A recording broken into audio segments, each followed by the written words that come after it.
Hello, my fellow fan geeks. It's your fangirl Tally, and it's time for another one of Editor Hubby's suggestions. Which means we are taking a look at VaatiVidya. I'm gonna get that wrong again. One of his amazing explanations. Elden Ring's Demigods explained. Direct offspring of Queen Marika. There was Godwin, Morgoth, Mohg, Radan, Reichard, Rani, Mika, and Millenia, Blade of Mika. Millenia, Blade of Mika. Millenia, Blade of Mika, and Millenia. Not again. All of these demigods had fallen from grace by the time the shattering occurred. But in this video, I want to mostly talk about the origins of these characters. I'm sorry, who that these was demigods funny. were before the fall. Given the Some of these demigods seriously, fell a long come on, way, that was funny. indeed. Before he became this unsightly mess, Godwin the Golden was quite the heroic figure. He was born of the promising union between Lord Godfrey and Queen Marika, and he achieved great renown for his bravery in one of their wars at least, the War of the Ancient Dragons. This war began when Grandsax, a great ancient dragon, rained calamity down upon Leyndell, marking the only time in historical record that Leyndell's walls had fallen. It's not clear why Grandsax first attacked, but fortifying themselves against lightning, the Knights of the Erd Tree weathered his assault and Grandsax was defeated. However, this was only the beginning, and a bitter war against the ancient dragons was to follow. During this war, the Erd Tree Sentinels had an epiphany that the only way to truly protect the Erd Tree was to become dragons themselves. And so, despoiling the corpses of their foes, the grotesque sentinels served the Erd Tree, but fought with the claws of the enemy instead. In the end, the ancient dragons were routed once again. In a graveyard of swords by the Stormcaller Church, the end of the war is commemorated. Here, we learn that during battle, Godwin the Golden defeated Fortisax, called the mightiest dragon of them all. However, he did not kill Fortisax. Instead, he befriended him. And it was in this act that the powers of the ancient dragons truly became a part of Leyndell. After all, only those loved by dragons can survive the ordeal of cladding their bodies in lightning. So, from an unlikely friendship, an ancient dragon cult was born in the capital city, and the Knights of Leyndell learned to worship the dragons and wield their lightning. Lanciax, sister of Fortisax, even took human form to better commune with the knights. It was officially decided that the worship of the ancient dragons did not conflict with belief in the Erd Tree, and it was all thanks to Godwin, commander of the dragon's golden lightning, and a true child of the golden lineage. Wow. But now let's talk about Morgoth such a and really Mohg, awesome the Omen story, twins, who were also born of Godfrey and Marika's golden lineage. First, what is an omen? Well, to put it simply, an omen is an accursed child seen as impure, as they are born with horns on the body and face. When this happens, the correct thing to do, culturally at least, is to cut off the horns of the omen, an act which usually causes them to perish. It's pretty messed up. Yeah, but that's some like... omen do survive this process, Jesus. and some omen are even given a cleaver, crafted specifically for them and awarded as a tool of war, although these weapons are bestowed with a readiness to take them away. We find one such omen in an Erd Tree camp upon the Altus Plateau. Before you fight it, you might have noticed another omen nearby, writhing in its sleep.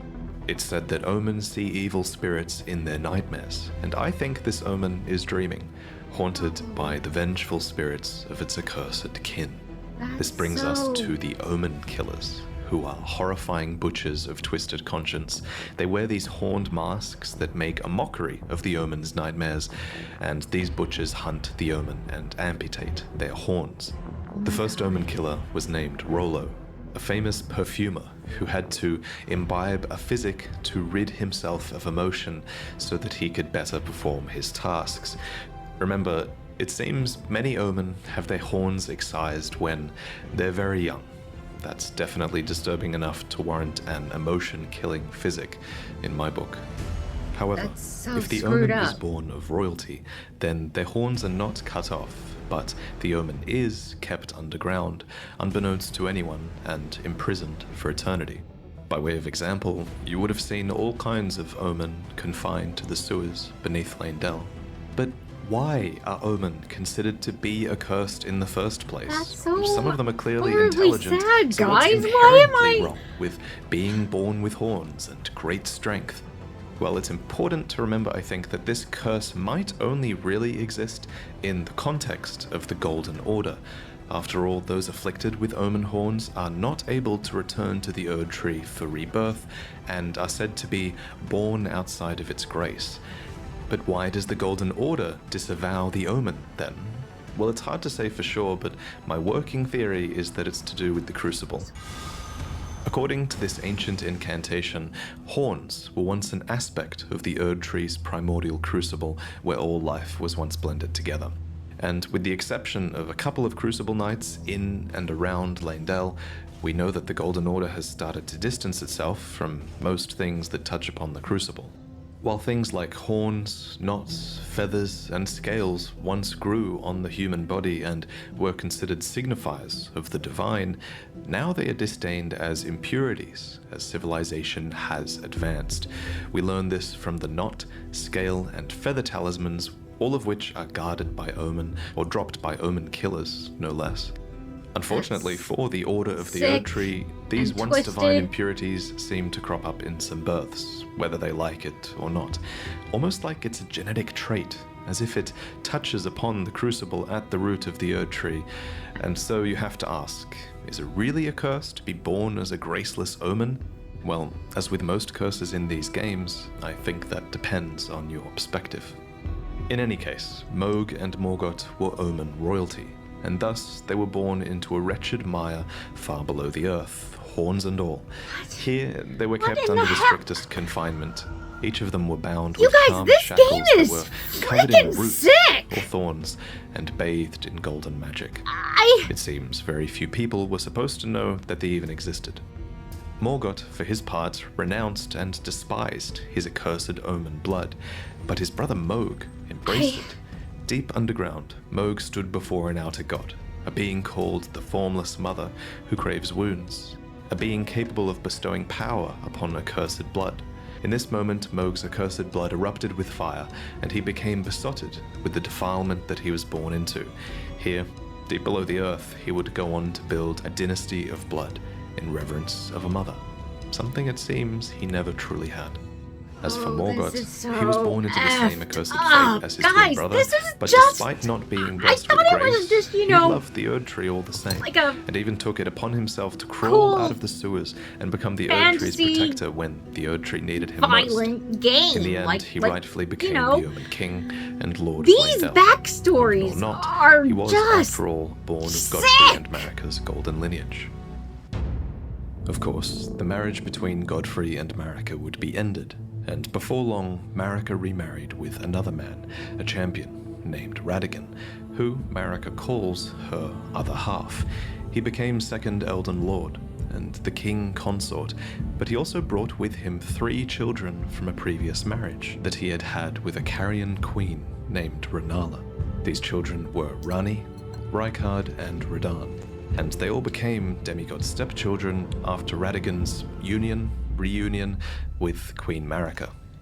still Possessed freaking of his weird. father's flaming red hair, Radan was fond of its heroic implications still and think that's considered some himself form to be of born of a great self- champion. Yet he also looked up to another man, Godfrey, the first Appreciation. Elden Lord, Queen Marika's first husband and the Lord of the Battlefield. But Radan wasn't just the son of Radigan and an aspiring Lord of the Battlefield, he was also the son of Renala, who was head of the Academy of Raya Lucaria and Queen of Caria. So as a Carian royal, inclined towards sorcery, Radan bent his will towards mastering gravitational magics, rock sling, gravity well, collapsing stars. Oh, yeah. These techniques were taught to So- him in so he could Selly, ride his the town horse, of right? sorcery. Yeah. All so he would That never was have adorable. to abandon his beloved but scrawny steed. That said, before long, his powers would be put towards a more cosmic purpose than simply allowing him to ride his own horse. Radan was taught gravitational magic by an alabaster lord, a member of a race of ancients with skin of stone who was said to have risen to life when a meteor struck long ago. And when his lessons were complete, Radan uttered these chilling words. Thank you for your tutelage. For now, I can challenge the stars. And, of course, he did conquer the stars, and the very constellations would be halted by his strength. But of course, you kind of have to ask, why? Why was it necessary to conquer the stars in the first place? Well, I have a couple of theories. Theory one is that it was done in self-defense. After all, according to the sword gravestone, Radan was protecting Celia. What's more, gravitational magic has destructive power, and many gravitational beasts are proof of that destructive power. A being named Astel had even come down to the lands between in the past and destroyed a place called the Eternal City. What's more, Celians are descendants of the Eternal, positioned right above the Eternal City underground, so there is an argument to be made for Radan purely defending Celia for some reason here. But it's possible for Radan to have fought in this conflict and to have made the first move as well. So this is theory 2, that Radan conquered the stars as a preventative measure in service to the greater will. According to a set of astrologer items, the night sky cradles fate. There's even a banished sect of people called the Nox, who live deep below the earth in eternal anticipation of the coming age of stars and their lord of night. Long ago, these people invoked the ire of the greater will, so it would make sense that those in service to the greater will might have sought to arrest the stars and put an end to this fate. What's more, Radan was just a huge fanboy of Godfrey, and he seems to have more loyalty to the Erd Tree than to the moon. Finally, the telescope item description says that the fate once writ in the night skies had been fettered by the Golden Order. So surely this is referencing Radan's actions, and it levels the blame at the Golden Order. But putting Radan's motivations aside, it's a fact that the stars were held back, and that this had great consequences for many, especially for the rest of his Carian royal family. Let me explain. The fate of the Carian royal family is guided by the stars, as is the fate of Lady Rani, first heir in the Carian royal line. But General Radan is the conqueror of the stars, who stood up to the swirling constellations, halting their movement in a smashing victory. And so, if General Radan were defeated, the stars would once again resume their movement, as would Lady Rani's destiny. Lunar Princess Rani was the daughter of Radigan and Renala, and sister to Radan. Interestingly, if you look at her true body atop the Divine Tower, it looks like she might have also inherited the red hair of Radigan. Cool detail. But unlike her brother, Radan, she quite clearly took after her mother more, who was Renala, head of the Carian royal family. The House of Caria has this storied history, one that seems to go way back to the astrologers. In the Carian manor, we find one of their treasures, the Sword of Night and Flame. It reads, astrologers who preceded the sorcerers established themselves in mountaintops that nearly touched the sky and considered the fire giants their neighbors. Renala herself was an astrologer, always chasing the stars in her youth. Then she met the full moon, and in time, the astrologer became a queen, establishing the House of Caria as royalty. Caria appears to have a matriarchal hierarchy, with multiple princesses and Carian knights that serve as their retainers.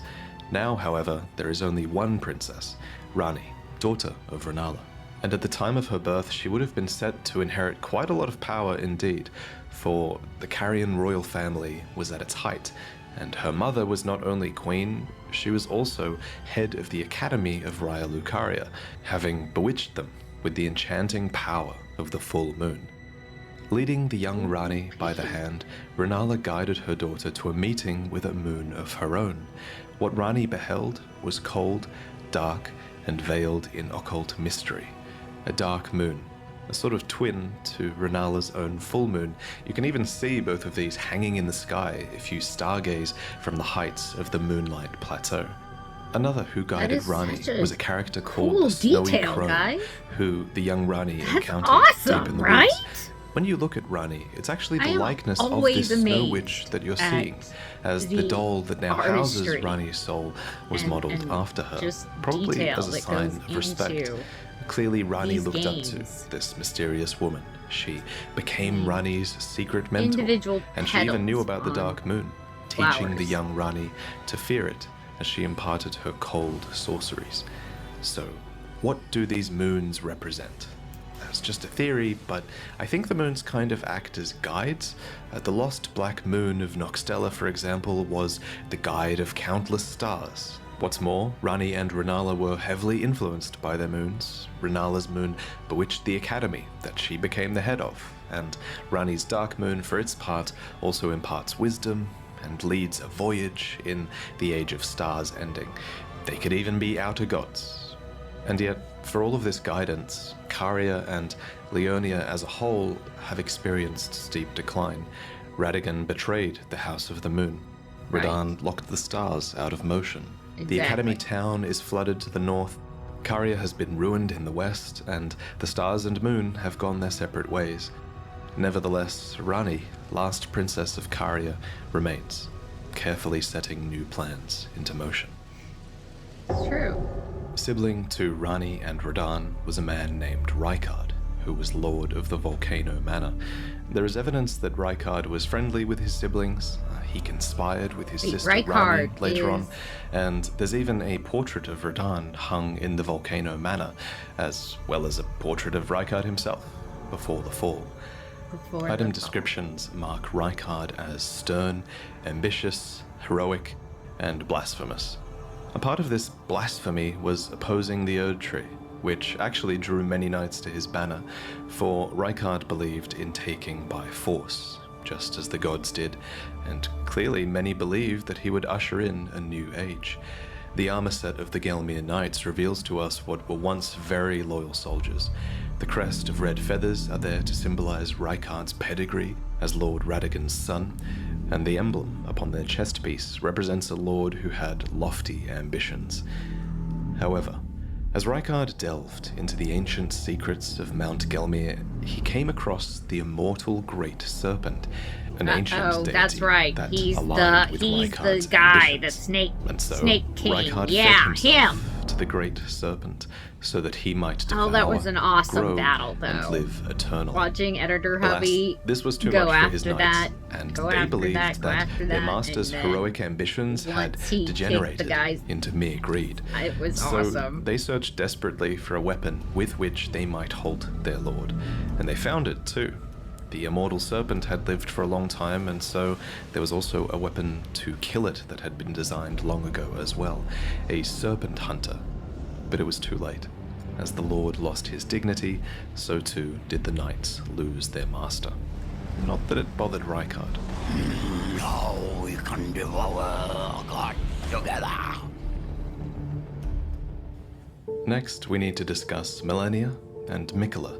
These two were twins as they were born.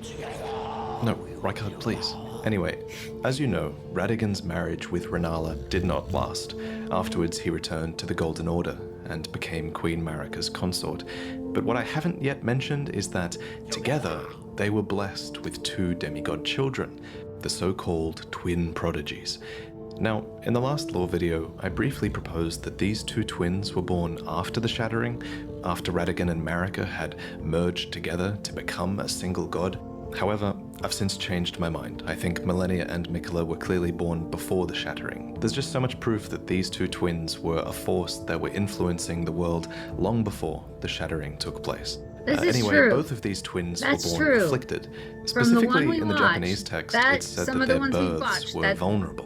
Mika does was born seem afflicted with eternal youth, and Millenia, for her part, was vulnerable to rot. Interestingly, Millenia's scarlet rot is actually an outer god.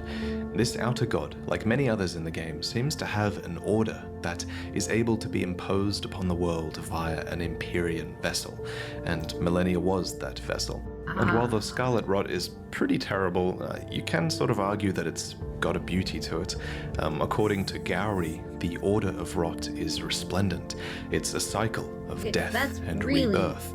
Kind of like the lotus flower, which is a flower that blooms anew, beautiful and fresh from mud. I actually have art of this flower hanging in my home. I always love the symbol of it. I actually have lots of art hanging now, and I'm going to talk about all of this artwork that you can buy at the end of the video.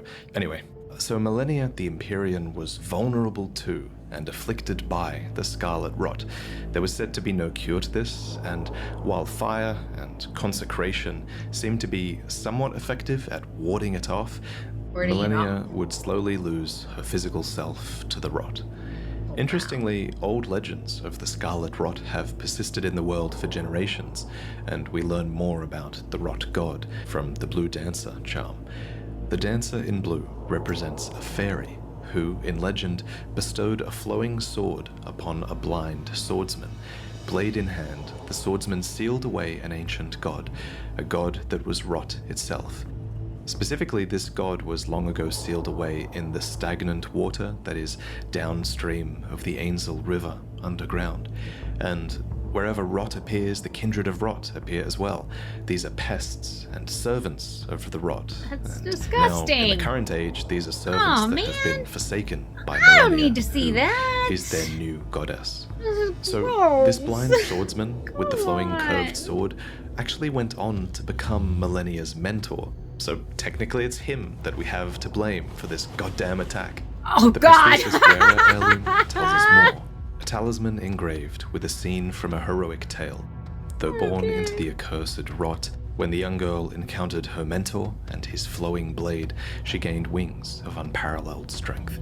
Millenia's ridiculous attack is called the Waterfowl Dance, and aesthetically it makes sense that, flowing waters would counter the effects of rot.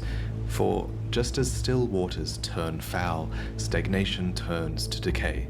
Thus, warriors must remain ever drifting. And indeed, Millenia does resist the call of the rot. There's a lot of evidence that she's not really a willing vessel, but through sheer will and sense of self, she resists the rot, and only when she is truly pressed in battle will she abandon this will and bloom into the goddess within. Millenia's first bloom was during her fight against Radan, and releasing her Scarlet Rot was a last-ditch effort that would forever taint the land of Caelid and cripple Radan. So, whatever she was fighting for in this fight against Radan, somehow it was worth this terrible act. Wow. In general terms, at least, it's clear that Millenia was fighting for her brother.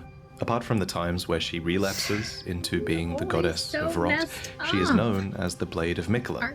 She actually goes to great lengths to tell you this. I don't know if you heard. Despite being the toughest boss in From Software history, she's actually fighting for his right to godhood, not her own. Even think of. In Millenia's own words, her brother Mikola possesses the wisdom, the allure of a god. He is the most fearsome Empyrean of all. For his part, Mikola did a lot to earn his sister's dedication, not the least of which was inspiring her armor and a prosthetic of unalloyed gold. And it's not just his sister that loved Mikola, many people did. The Bewitching Branch is an item that you can use to turn enemies into temporary allies, and it reads, "Indeed, he has learned very well how to compel such affection." For his father Radigan, Mikola fashioned and gifted to him a fundamentalist incantation called Triple Rings of Light.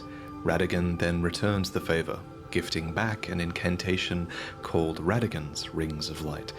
These interactions show some of Mikola's positive connections with his father and also Golden Order fundamentalism. And yet, the young Mikola abandoned fundamentalism, for it could do nothing to treat Millenia's accursed rot. This was the beginning of unalloyed gold. So, what is unalloyed gold? Well, an alloy is a composition of metals. Really so, unalloyed gold is pure gold, essentially, with no external mixtures. This gold apparently can ward away the meddling of outer gods. and so Mikola bent a lot of his efforts towards creating an unalloyed gold needle. Specifically, this needle was crafted for his sister, to ward off the rot god and forestall the effects of the incurable rotting sickness. We see the bond between the siblings as well when we visit Mikola's Halig tree. We see a statue of a one-armed woman embracing a child, Mikola. In this place, we see the biggest example of Mikola's benevolence, the Halig tree, and the society that was built into the brace that supports it. This was a promised land, seen as a salvation to many who were shunned or persecuted, provided that they can actually find the path here, of course. And like many other Empyreans, Mikola seems to have had the will within them to create a new order, and his is an order that's somewhat modeled on the ones that came before it. The biggest thing is that the Halig tree is clearly inspired by the Erd tree. But the difference is that Mikola's Halig tree is said to be accepting of all, even those the Erd tree shuns. Mikola himself was once embedded inside of the Halig tree, and he watered it with his very own blood since it was a mere sapling. Tragically, however, he was ripped out of this womb during the shattering, and his Halig tree ultimately failed to grow into an Erd tree, becoming a misshapen husk instead. But that's the story for another day. There's also a ton of cut content to do with Mikola, and he's one of the most mysterious demigods, who I'm sure we'll learn about more later. But there is one more thing that I want to mention before I go. It's kind of What's one that? theory I had during the making of this video. So, Mikola and Millenia each have their own butterflies. Millenia's is the Aeonian butterfly, which inhabit the swamp of Aeonia and are rumored to come from the wings of the rot goddess herself. And I think it's fair to say that Mikola's butterfly is the nascent butterfly, which appears as if it's just emerged from its cocoon for its entire life. This is a reference to Mikola's eternal youth and his cocoon in the Halig tree. But there is, of course, a third butterfly, right? There's the smoldering butterfly. It's said to be an eternally burning butterfly that serves as kindling. Now bear with me, but it's my theory that this Kindling? butterfly is a reference to Melina, who the Blade of Calling calls the kindling maiden and the one who walks alongside flame. This might suggest that Melina is a sibling to Millenia and Mikola. Again, that's just a theory, but what I really want to talk about here is that, at the very least, Melina is almost certainly the daughter of Marika. We learned this a long time ago from looking at her name in the game's files, and we can further infer it from her dialogue, as she has a few lines that refer to mothers and one that says that she was born inside the Erd tree. So her being the daughter of Marika is also just a theory, but this one is much more concrete than the butterfly one. Although the reason I like the Butterfly butterfly one? theory is that it gives Okay. us a hint as to who Melina's parents might have been. Her parents would have been Radan and Marika, which is to say Marika herself alone, I guess, because Radan is Marika. Honestly, there's Melina as a that character has weird only become more mysterious since the game was released, and I'm really only scratching the surface with Self-cess. this theory. I don't know what else But to speaking call of it. times before Elden Ring was released, back then, a long time ago, I commissioned this piece from a renowned artist named Marco, and now I'm so excited to reveal it for the first time. This storybook scene is heavily inspired by the early looks we had at Elden Ring, with a red-haired protagonist, spirit companions, a mount that looks like Yakul and a bit like Torrent, and a few other hidden details in the piece. This piece and all of my other prints are now available over at Spring, where you can actually buy them fully framed and ready to hang. They actually ship with a beautiful one's frame. actually The frame super itself cool is a looking. nice black satin finish, and you can even opt for a white border around the print, which Man, if I think only looks the really den classy in certain cases. had room I think on the these wall posters are a cool somewhere. way to support the channel and artists, and for you to actually Right, get guys? something in return that will make your room look better. So check out my prints if you're interested, but this is the end, and thank you for watching. I'll see you next time.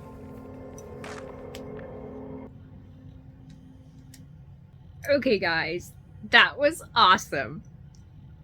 It was awesome in the most messed up kind of way, but it was still really awesome. The details and the stories and the... Wow. Just wow. You guys, what did you think? Comment below and let me know. Also, give me some ideas for what we should take a look at next. Love to get them. If you haven't already, please hit that like button. And remember to subscribe to our channel. Every single subscription really helps us.